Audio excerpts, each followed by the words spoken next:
All right, good morning. Thank you so much for joining us today. This is our series Webinars from Home, and this is our class on our basics and intro into our markup tools.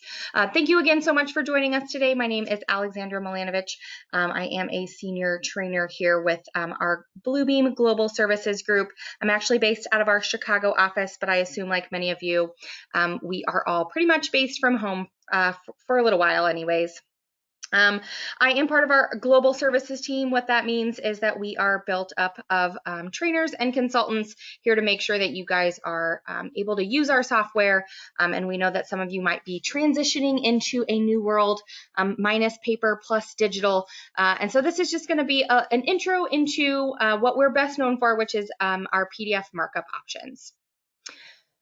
All right, so the way that this series is working is that every single day we're presenting a different topic for each of the different big bucket items we have within Bluebeam Review.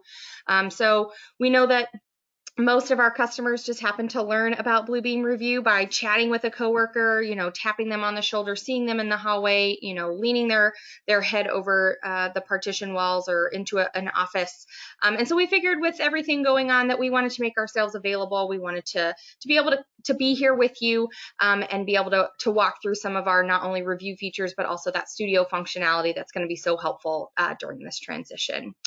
If at any point you found out from your coworker or a friend of you that sent along the registration for today's class, feel free to not only note what the other options are available to you every day, but also follow us on social media. You'll be able to keep up with what classes are coming. So if you don't get a chance to write all this down today, you can always come back and see us next Monday and hear the exact same content for the exact same class. Just a little heads up for you. I know that some of this information, if you are one of my newer users to Bluebeam Review, this might come a little too quickly for you, all this information. Do your best to either take notes or try to follow along yourself. Either way works great.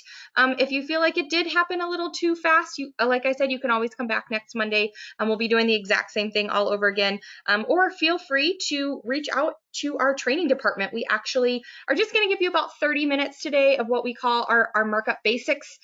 But we have a class, either you can take a self-paced learning, or you can go through this with a trainer like myself and do this for a couple of hours, and we'll go to a much deeper dive into the software and the different options you have available to you with our markups. So what we will have time to cover today is just an intro into our markup tools. We only have time to go through 3 of them, but I promise I picked the best 3 to go through them with you today. We'll talk about, once we place those 3 markups onto our document, we'll then be able to dive into customizing those in what we call our properties toolbar. This properties toolbar was new in 2018, so we'll talk a little bit about that and how we can use that to our benefit. Then once we customize each of those markup tools, we're then going to be able to take them and save them into what we call our tool chest or our tool set. And then that way we can have a one-click option to get those out onto our document the next time that we go to use them. The last thing that I'll finish our class with today is a little bit into our markups list. It's just like it sounds. It is a list of all of the markups. So as we get going today, keep in mind that every single markup that we've placed on our document is going to be keeping track for us inside the markups list, which is going to allow us to be able to not only communicate with all of those tools on the screen, but also a lot of information that comes with those markup tools. So we'll be able to save, export, or print that report out at the end of this. All right, so I don't want to waste any more time. I want to go ahead and jump into the software since we only have a few minutes here. So what we're going to do is I am going to go ahead and open up Bluebeam Review. Now, if you are using a 2019 version of our software, yours is going to look a lot like mine. Even a 2018, you're not going to see really any differences or changes today as we go through it. So if you have 18 or 19, your screen should look like mine. You might notice that a couple of the different tools or buttons are in different places. Let's talk about that really quickly here. What we like to call is, this is a profile. So you'll notice that I have a handful of different icons on the right and on on the left of my screen, I also have a couple of what we call toolbars at the very top here. This is just a preference of mine. Underneath profiles, we won't get too deep into it today, but under profiles, you'll see a couple of options here. I've actually created my own profile. Again, this isn't something we'll be able to dive into today, but feel free to reach out to our training department to set up to go through our deep dive. That's something that we will cover there. So this is the way that I like it. This is a personal preference. Yours might be a little different, and that's okay. I'll show you how to kind of get to all of these tools a different way if you don't see them right away on your screen. So the first thing that I just want to start with here is exactly that. We're just going to jump into those markup tools. There's several ways for us to get to our markup tools. I'll show you all three of them. You figure out which way works best for you. So the very first tool that we're going to use is our very popular cloud tool. So the first thing I'm going to do is I'm going to find a place on my drawing that I want to add that cloud tool. So I'm just going to zoom in here and I'm going to find my break room. Now this is just our airport project. We're going to go ahead and cloud our break room. We've decided that there's just not enough room inside that break room. We're going to maybe need to add a counter, maybe extra refrigerators here. So I'm going to need to put a cloud around that break room. Now, the three ways that you can actually get to that cloud tool. Now, if you happen to have a toolbar that looks like mine on your screen and you see that cloud icon, some people think it looks like a bubble or maybe a flower, you can go ahead and find that. If you hover over any icon in our software, you're going to get a tiny little tool tip. That tool tip is going to tell you what that icon is. You can see that it was showing the word cloud. That's exactly what it is. That's exactly what I want. If you're not as lucky to have that tool just staring at you in the face like I have right here, that's okay. If we go under the tools menu bar at the very top of your screen here, and the first subcategory down is going to be the option called markup. Under markup, these are all of the different markup tools that you have available to us. We're actually just going to use this cloud tool. So that's going to be the second way that you can get to that cloud tool. So the first one is going to be just by grabbing it from the toolbar. The second one is going to be from the menu option by that cloud. And the third one is actually listed here, but it's going to be a C. Anytime you see, especially in our categories and subcategories, any of those letter or letter combination options, that's going to be a keyboard shortcut to be able to get to that. So I could click on the icon on my toolbar. I could left click one time on this where it says cloud in my toolbar menu option, or if I just hit a C on my keyboard, it'll start that process for me. What you'll notice is that my plus sign is now my cursor with that icon of a cloud right underneath it. So now what I'm going to do in order to make a cloud, I have this square or rectangle shaped room of a break room. So what I can do here is I'm going to find the top left-hand corner of this break room area. If I left click and hold that left click option on my mouse, and I'm just going to draw a diagonal to the bottom right-hand corner of this break room, it's going to allow me to draw out a rectangle shape to be able to fit around that break room. When I let go of that left click of my mouse, you're going to see that that straight line turns into a perfectly shaped cloud tool here.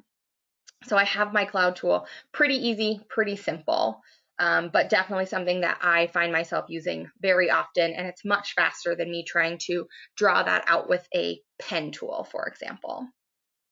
Now, one of the second tool that I really like that I want to be able to show you here today is a callout tool. And a callout tool is a little different because it kind of merges two tools into one.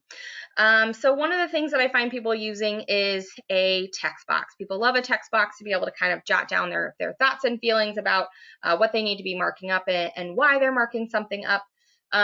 And so the callout tool is going to merge that text box, but it's also going to allow me to put a arrow and a line attached to that text box to tell me what exactly I made this text about.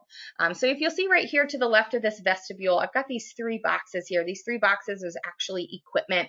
This equipment should have been labeled the last revision here. So because it wasn't actually labeled, I could come in here and put a text box that says label equipment, but I want to make sure that we are all referring to the exact same boxes. So I'm going to grab my callout tool. Under the word tools, again, I'm just going to do this just in case you don't have those toolbars turned on, and that's okay. Under tools, and then underneath that markup option, you're going to be able to see a couple of options up at the top. I do have my text box, but you'll see that you also have a callout option. So go ahead, I'm going to left click on that.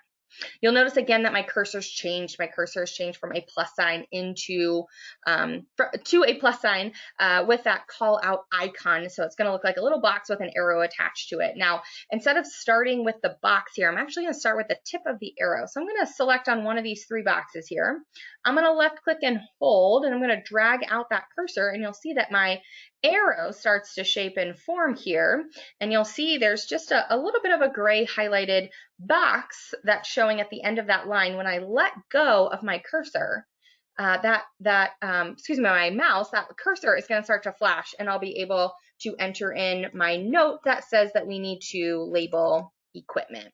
Now, I'm a big fan of the escape key, so that escape key in your top left-hand corner of your keyboard, when I hit that escape key on my keyboard, you'll notice that my cursor is going to stop flashing right away. So I'm no longer in that text mode. You'll see that my cursor tool is actually back to that hand tool. Now the problem here is I love the text box and I love that it's pointing directly to that piece of equipment that I need labeled, but I also have two other pieces of equipment here. So one of the reasons that this call out tool is so popular, not only because it kind of merges two tools in one, but also because I can do more with it. And that more is going to be adding on an extra, what we call a leader. This line here that comes off of my text box in this call out tool is called a leader. If I right click directly on this line, so I'm just going to right click on the line here, and you're going to see this option called add leader. Add leader is going to be towards the top of that list there, but kind of in the middle. When I left click on the word add leader, you're going to see that my cursor automatically changes into another leader or another line with that arrow. When I get close to that second box here, I'm just going to left click, and it's going to drop off that second leader or line. I'm going to do it one more time, so I'm just going to left click on that line or leader, and I'm going to left click on the word that says add leader, and I'm just going to find it near that third and final box, and I'm going to left click, and now I have one text box that is automatically attached to three different line tools with an arrow on the end of it. Saved myself a whole lot of time, and I didn't have to make sure that they all kind of matched and came from one particular spot. So saved myself a lot of time and a lot of hassle from either creating this 3 times or trying to get all of those lines to match up from the same starting point. So definitely, hopefully something that will be able to save you time in the future. Now the last one that I'm going to talk about here, the last markup tool that I'm going to talk about is going to be another line tool, and you'll see again I do have my line toolbar turned on here. It's going to be the second toolbar at the top of my screen here. So again, back under tools and under markup, you're going to see your line tools here in the middle. I'm going to talk about them right on this toolbar here for just a second. These first 3 options are all kind of mostly the same. The first one is a line tool. It's going to allow me to draw a line from point A to point B. The second one is an arrow tool. It's going to allow me to draw a line from point A to point B, and it has an arrow on the end of it. The third one is going to be an arc. It's going to allow me to draw a line from point A to point B and have a curve or an arc to it in the middle. But the last one is really what I use here. It's going to be this 4th icon over. It's going to be a polyline. It looks like a little bit of a squiggly line.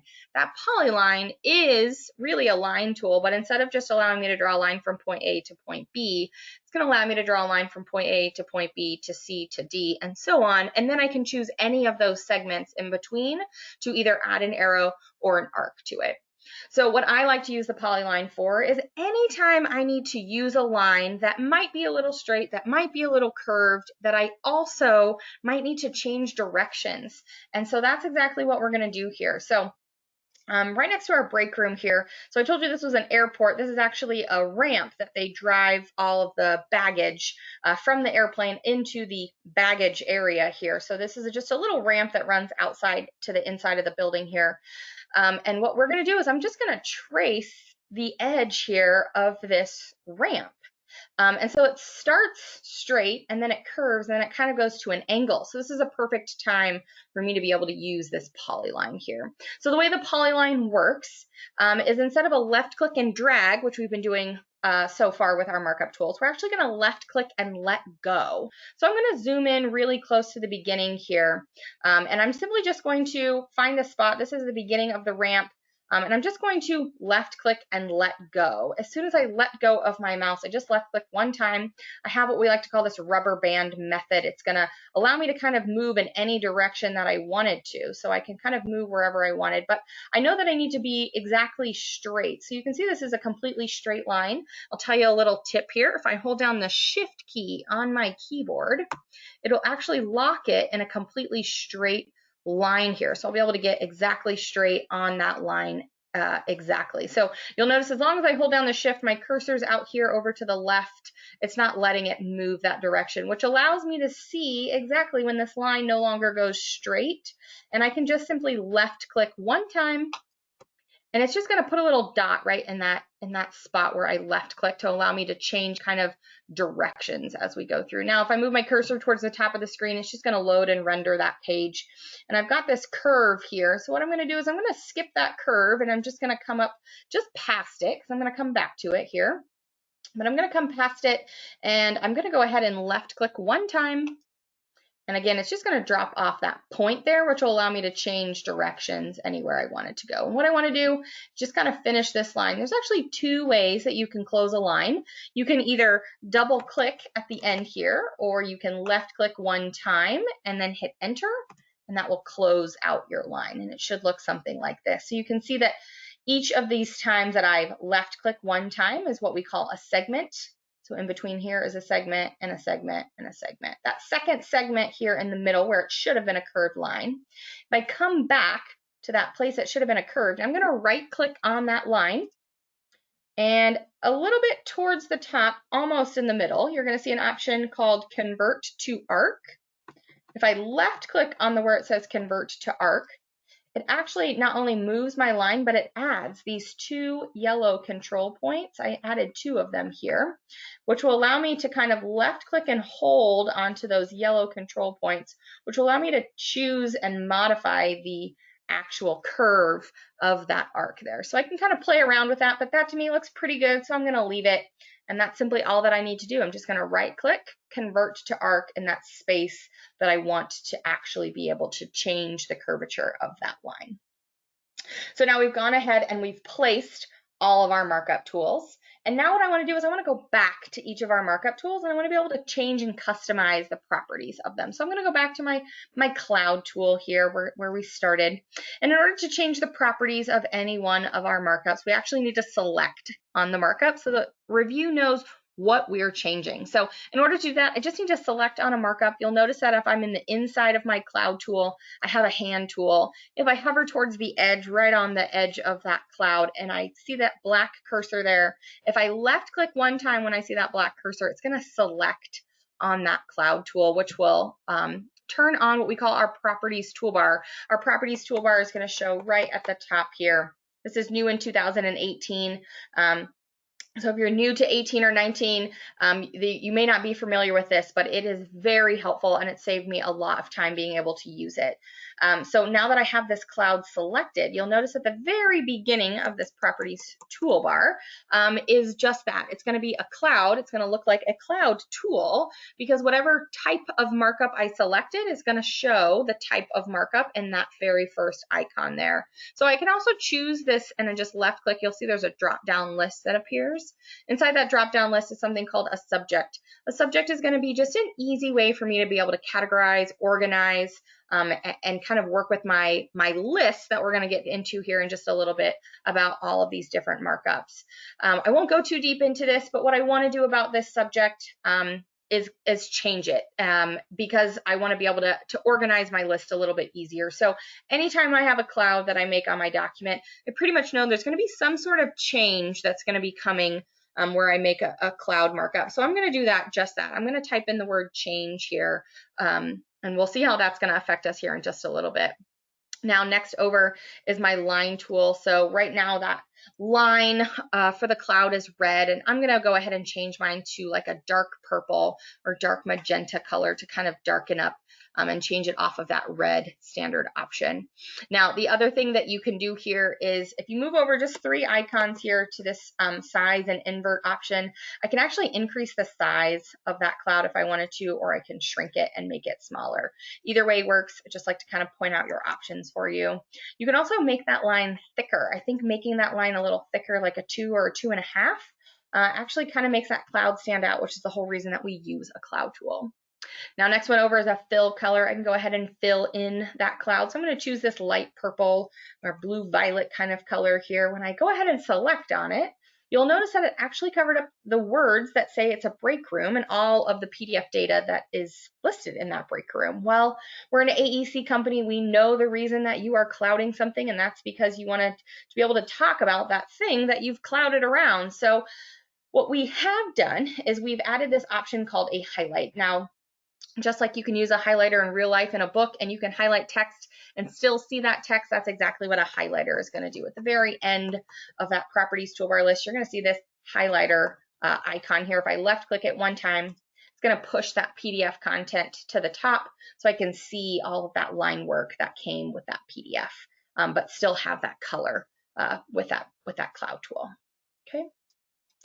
All right, so the next option that we had was our call out. I'm going to go ahead and select on my call out tool here. Again, remember, you just want to keep your hand tool and select it so that you have that black cursor and then left click one time. Now my properties toolbar is active at the top. I'm going to change that subject option. It's a call out, but really this was an issue because they should have labeled the equipment in the last revision. So I'm going to type in issue here. All of the issues, and this is something you could either create by project or company standard, but I like to make sure that every issue is going to have some sort of green color to it. So I'm going to make this dark green my line color, but you'll notice that it just makes a line color change for just those arrows. It doesn't actually put a line around that label equipment. So in order to get that line around that text box, I'm going to move over 3 boxes, 1, 2, 3, and this is an option called line weight, which you'll see is it's currently set to 0. So if I start to increase that, you'll start to see that line take shape around that text. A couple boxes over, you'll see the option to fill, similar with that cloud tool. I'm just going to fill in with like a light green color so I can still see everything there. Now the other cool feature that we have on our properties toolbar, you'll notice 2 arrows pointing inward inside a box. That's an auto-size text box.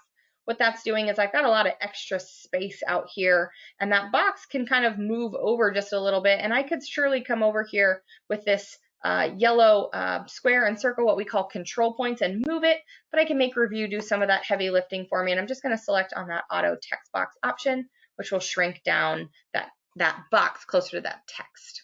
Last thing on this line I'm going to change here is just going to be my font color. I want my font color to match my actual line color, so I'm just going to choose that dark green color here. Now I've got my green issue of my call out. Now last we have is this arc tool here. Again, I'm just going to go ahead and select it. I'm going to wait for my hand tool. I'm going to hover it right on top of that line and left click one time. And you'll see at the beginning here, it's got a subject of the polyline. It's always going to default to the type of markup you used. We used a polyline. I don't want my subject to say the type of markup I used, but instead, this is actually a question. I'm not sure if the railing on this ramp is up to code. So I'm going to go ahead and type in the word subject. For subject is question. Now, if I move over, it's going to ask me for the line color. I'm going to go ahead and choose this light blue color. And you notice that the line is there, but it's pretty skinny. And what I really wanted to use was a highlighter tool. I just didn't want to have to freehand this entire option if I use the highlighter tool. So what I can do is I can actually increase the line weight here, make it pretty thick like a highlighter would normally be. And this is a free text field, so I can either use those up arrows or I can just simply type in, I know that I want it to be 12 points. And that gets it really thick, which is about the thickness of that entire ramp. And then I also have the ability with a polyline to be able to highlight that. So I can actually see that line that I'm highlighting will be able to, on the PDF, will be able to show through. And it's not just a blue line, but it's showing that I've highlighted this line on that ramp or that railing. Okay, so that highlight tool available on the polyline, which just makes me want to be using the polyline even more because it has that feature available to me. Now I have these tools, and let's say that I want to use more clouds and more callouts and more polylines as I continue to mark up my airport drawing. But I don't have to go through that work every single time. I already know the type of properties that I want with my cloud tool and my polyline and my callout. So what I can do is, if back on my polyline here, I can actually save these tools. And there's actually 3 ways that we can kind of save them. And the way that we save them is through what we call a tool chest. Now, inside our tool chest here, it's going to be one of these icons over on my left or the right-hand side of your screen here. It's going to look like exactly that, a tool chest. If you don't know how to find it or you can't see it, if you right-click, hover over Show, and then find that option called Tool Chest, should be in alphabetical order. It'll go ahead and open that up for you.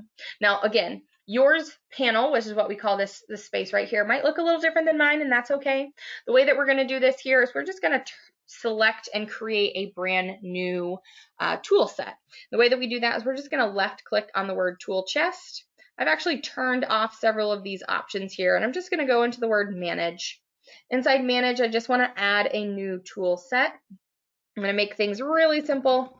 Webinars from home. That way I know exactly what this tool set is for. So maybe it's the name of the project that you're using here, or the reason that you've created this new tool set. I'm going to click OK.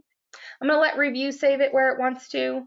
And then you'll see that it automatically adds out to the side here.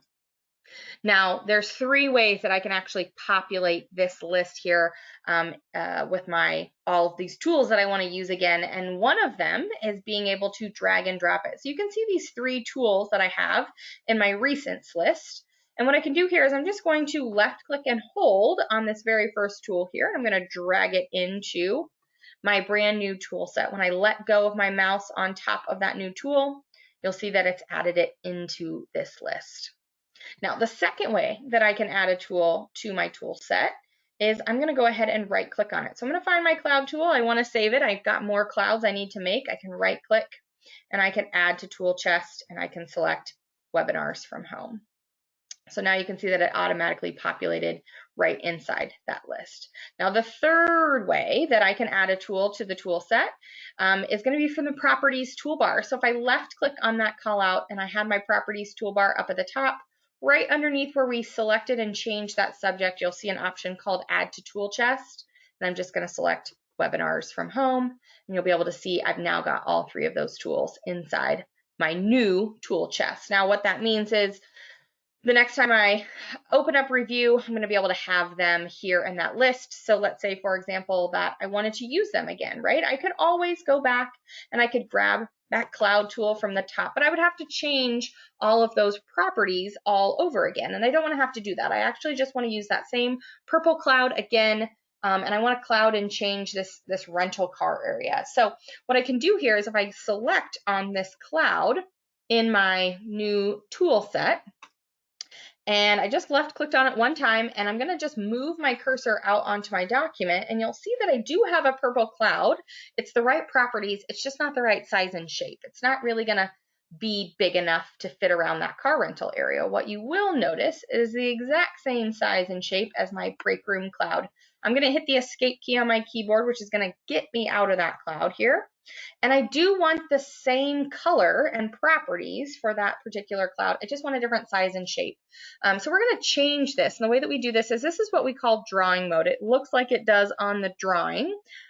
And what we want is properties mode. So what we can actually do is if we double click on this tool right here, you'll see that it changed. It still has that purple color to it, but now it has the icon with it. What this means is when I move my cursor out onto my screen here, instead of having just that purple cloud that was already built and shaped, I now have a plus sign with the icon, which means that I can draw my own size and shape. Now, earlier when we used the break room, I told you that you can left click and drag, and it's going to be able to create that square rectangle shape. But let's say that I wanted to use an irregular shape and I wanted the cloud.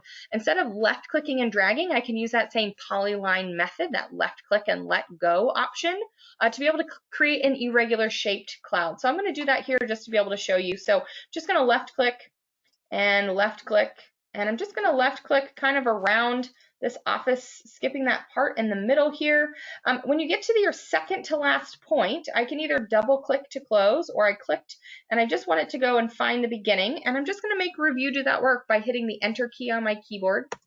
which will close that cloud shape. And now I have an irregular shaped cloud, but it's still the same properties as what I saved to my tool set. Okay. All right, last but not least, I'm going to jump into my markups list really quickly just to be able to show you that. My markups list is going to be 3 lines and 3 dots, most likely in the bottom left-hand corner for you. So you should be able to find that there. So those 3 lines and 3 dots, when I left click on it, it's just going to open up this bottom part here. Now, what I'm going to do is I'm actually going to split my screen half and half so you can see half the drawing, and you should be able to see, maybe we don't need all half of that markups list, so maybe 2/3 or a third kind of option here. So what this does is this list is actually corresponding to my drawing. So if I left click on any one of these line items here, it's going to take me directly to that spot within my document. And I'm pretty zoomed in, which is why you can only really see one option at a time here. Same thing if I left click on a markup on the document, it's going to actually highlight that inside my markups list. Now I can turn on and off some of these different columns here. You'll notice my subject is going to be my first column here. So if I did just leave everything as cloud, call out, polyline, they'd all be listed here. Maybe that's good for you. Most people, they want to be able to change and categorize them in something different. So I'll be able to see all of my cloud options here, just changes for filters and sorting and that sort of thing. Now, what I can do is I have some information down here about who made each of these and the date that they did, but I also have this option called a status. Now, let's say, for example, that I do have my break room cloud here. I said I wanted to make some changes and somebody gets this markup. They can actually double click on this line right here, and there's 5 default options, and you can customize these, but there's 5 default options. They say, yeah, we want to make changes in that break room. That's a great idea. I'm going to go ahead and say I accept, and you're going to be able to see exactly not only that they selected accept, but who accepted it at the date and the time that they actually did it. Now, instead of keeping that communication in an email, you can actually keep and track all of that right here in the markups list. And the way that I do that is not only just by changing this status, but if I right click on this line here and I choose this option that says reply, I'm going to be able to type a note that says add extra storage here. We'll just make it easy on ourselves. So we're going to add extra storage. That's the change that we wanted to make here. Let's say it's been a couple of days or, you know, a week or something like that. And now they've added the extra storage. It's all done in the break room. I can come back to this option that says that it's accepted, and I can actually come back and double click on that accepted, and I can change it to completed. And now you can see that I've accepted it. We've kept all of the notes about what kind of changes that we wanted to make, and now it's been completed, and I can see the date and the time that it's actually changed from. Okay. All right, the last thing I like to show you inside my markups list is I can actually get this list out of this markups list panel here, and I can do that by running what we call a summary report. It's going to look like a little clipboard here. It's going to be this icon with this drop down option. There's actually 4 ways that you can run this report. You can take it as a CSV, which is usually an Excel file. XML is going to be just like a text file. PDF is a great choice. That's what we're going to use today, or you can always print it. I'm going to run a PDF report just to show you what it looks like here. When I run a PDF report, there's several options you have available to you. For time's sake, I'm just going to kind of leave these as is. It's going to be a PDF option. When I go ahead and click OK, that report is going to run. It's going to open in what we call a new tab at the top. And now I'm going to close my markups list. And now that markups list has moved into a very nice, perfect PDF report that I can send out with my document or alone to be able to see exactly what options and changes were made within that document. Okay. All right, well, it was a very quick 30 minutes. I would like to thank you all for joining us today. We really do appreciate it. Like I said, I know this information is coming to you pretty fast. If you're looking for a deeper dive on any one of our training materials, we do have quite a few classes, not only through what we call our Bluebeam University, which is our online self-paced learning, but also through our instructor-led training. So we will do this webinar. We'll get a little bit of a deeper dive for you. We'll kind of walk through some other options, more bits and parts of the software. If you're interested in either one of those options, feel free to reach us at training@bluebeam.com. Again, I would like to thank you for joining us. Hopefully you found today's class very valuable. At the end of this webinar, when you guys are leaving, go ahead, when you close out, you will get a survey. Please rate us. We made these courses customized for you to make sure that we were hitting the mark and that we're still being a valuable resource as you guys all transition to home. If you are joining us tomorrow, I will see you for our drawing management class. Otherwise, have a great afternoon.